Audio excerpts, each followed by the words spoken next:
and there was no headache. I sold it to them for $15. What size bottle of expectation? Yeah, this same size, 4 fluid ounces. So it was this exact same size. And they used, you know how long this would last them? It'd take them months and months before they needed more of this. Because unlike soaking in a bowl, where you're wasting the whole bottle in the soaking in a bowl, which is not keeping heat in, this and this together will save you so much money. Saves the client so much money. Because you're not using a whole lot. I've used this at several shows already, and I'm not even a quarter way through it. But if I used a bowl and soak her in a bowl, that thing's gone. And I've seen some people heat their bowls up, using candle warmers and whatnot. Trust me, it's not any faster than this. You had a question? Yeah, where do you get the droppers? We sell them. Yeah, it comes in a little case like this. The eyeglass dropper. It's great for taking any, even your liquids, you know, for your acrylics and things like that. You put it in your daffodils. It saves you a lot of money.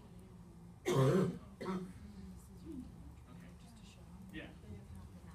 Okay, that's cool. Yeah, this isn't really the greatest stuff, but let me show you guys a few little tricks.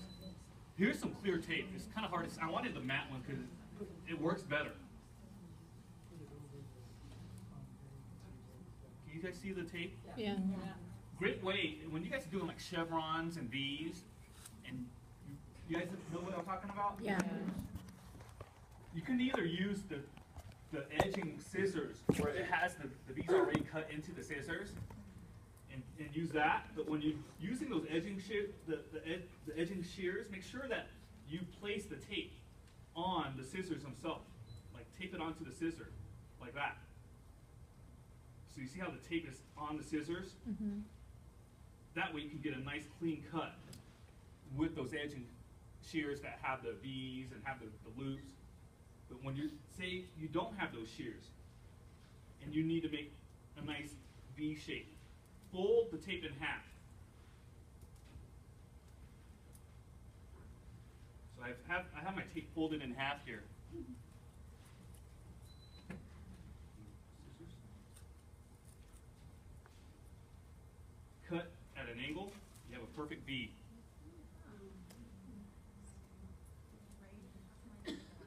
All right, if you want more,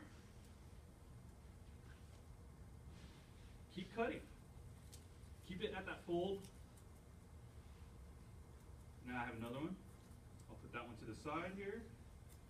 And now it's kind of hard to see, but that's like a perfect V there. Can we give a shout out to our cameraman real quick? You know, he's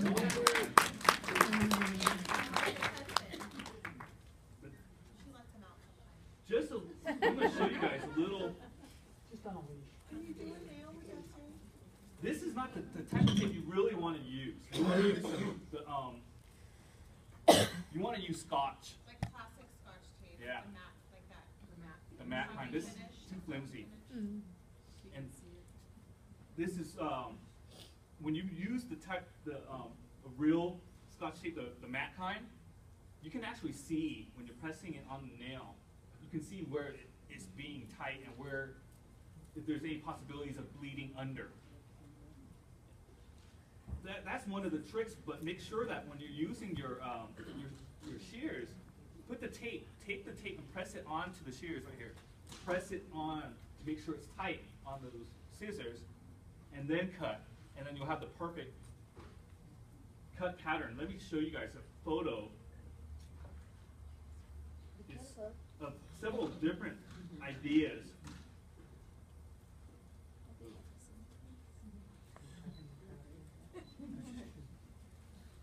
Okay, so here is a couple of designs using those shears. Can you guys see that? Yes. Uh-huh. And that's how you get these perfectly symmetrical lines, is when you're doing those type of things, you have to press that tape onto those shears. And then you cut. But don't just try to have it wobbly and then cut it. Have it stable on those shears. So how would you do that? What would be your technique to do the tape then? The technique for using it, I'm just going to show you guys using the foil because that tape is really not the kind of tape, the right Scotch tape. So let's say, If you have Scotch tape in their bag, go get a prize. I have some in my car. Yeah, you never know. I have some Scotch tape in my car. if you have the regular Scotch tape, that would be great. Yeah, I'll go grab it. Winner, winner.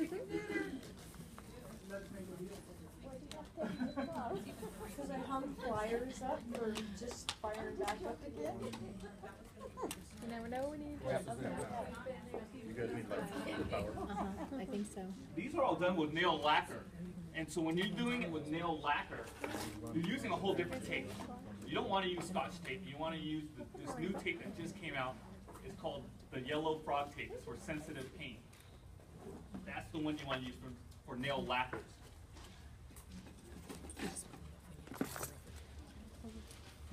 But they make little patterns like this. Are those like the craft scissors for Yeah, those are for, like crafting and stuff? it's all for scrapbooking. Yeah. Now when you use regular nail lacquer, do you use the gel top coat?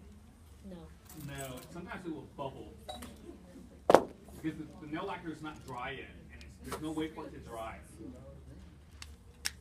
Okay, so here, we're gonna go ahead and remove this nail. And you don't need a metal tool to remove the nail. Just something plastic is fine, like this.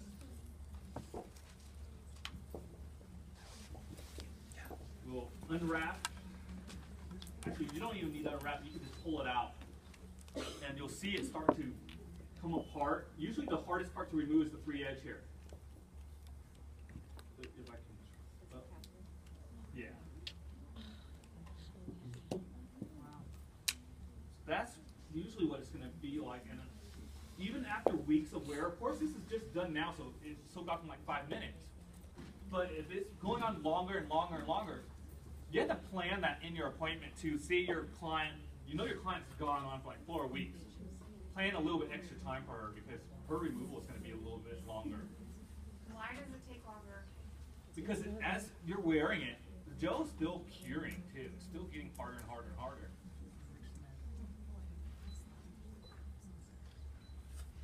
Just like sometimes if you expose your bottle to the sunlight or the LED light and you have the lid, the cap is open, sunlight or UV light that gets into the bottle and you close it back up, eventually that whole bottle is going to become rock hard. And so with these bottles, we always want to try to keep them away from UV exposure.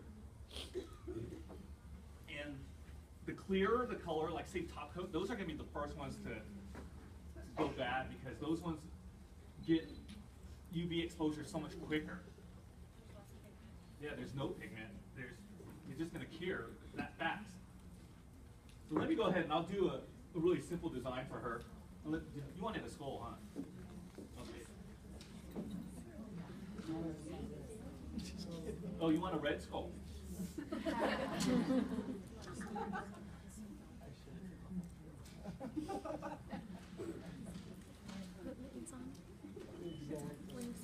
So really unnecessary for me to do all the cuticle work all over again. All I'm going to do is detail around it.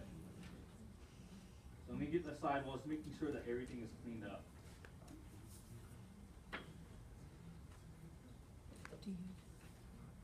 We will apply our Bond-Aid. You know, if you use anything other than Bond-Aid, it doesn't soak off. Really? That's why you have to only use Bond-Aid. No, really, it doesn't come off like that.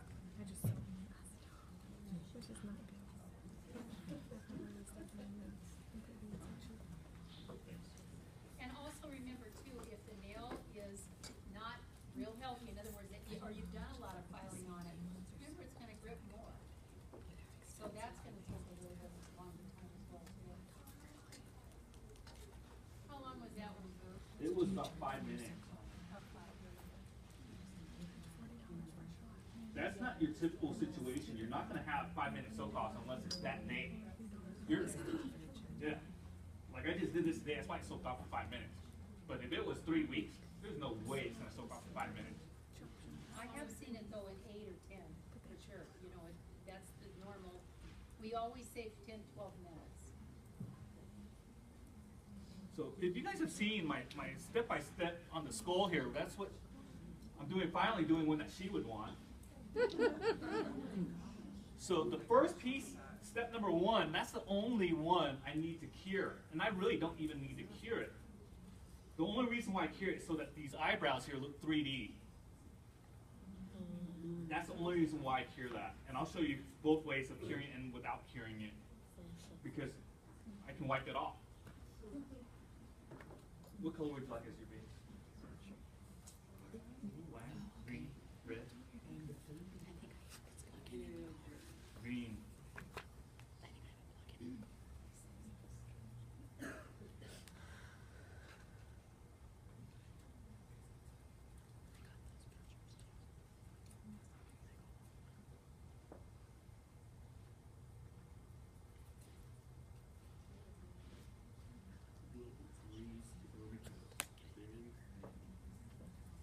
Okay. And I don't, if I didn't wipe that tacular, what happens to the skull here is all the little teeth, the little dots I use for teeth, it all becomes one big piece. It all blends together if you don't remove that inhibition layer.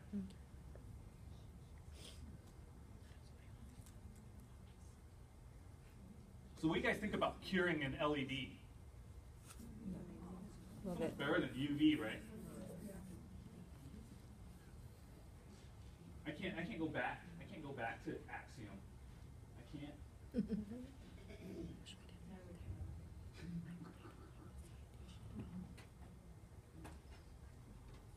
But you see how forgiving this gel is. You know, you have so many variables when you work with the gel opposed to someone else's. You have to be very specific. With this, you don't have to be so specific. Okay. And why is that? It's pure gel? There's no. It's pure gel. Pure gel. Most, and that's another, thank you for saying that, because most of our competition, they're called hybrids. They're half, you know, nail polishes and half gel. And the challenge, you'll see a lot of buckling and a lot of chipping and so forth, because it's two different products. We chose not to go that route. We went 100% gel. Now, the base is sort of a hybrid in the fact that it does have a solvent in it, because we want it to come off the nail really easy. But everything else is 100% gel. So these hybrids, we just didn't find, we sat back and watched our competition, because we weren't the first to come out with it, of course. But we watched and we found that we needed to go the gel direction. We made the best nail lacquer, we made great gel, so we could have done it many years before, but we didn't see the performance, so. Who gets to make up all the names? I wanna be that person. Well, you know, there's about 10 people at OPI in the marketing department, and what happens is Susie goes out, you know Susie? Yeah. Susie goes out and she, pedals faster. She picks the colors for the fashion, it's all based on fashion, so whatever they're showing on the runway, we try to have color. And then from there, we go, we find a destination, because it has to be real current, like right now we're in the Brazil, of course. But anyway, so we find the colors that are fashionable, then we pick a destination, and then at that point, then it goes into the naming committee. And then we want to be known for our names, okay? And just as Vu's getting ready here, we had one nail lacquer that it took me about 2 weeks to pronounce, Fakaki Fakakta Plum. And I went to a sales meeting, this is years and years and years ago, 20 years ago. I went to do a sales meeting, and one of the salesmen said, "Do you know what that means?" I said, "No, I have no idea." He took me, and I said, "Well, tell me what it means." He said, "Well, not in front of people." So I went, anyway, a little bit after the sales meeting, I went over and I said, "Okay, tell me what it means." And he goes, "Means baby poop." Oh no.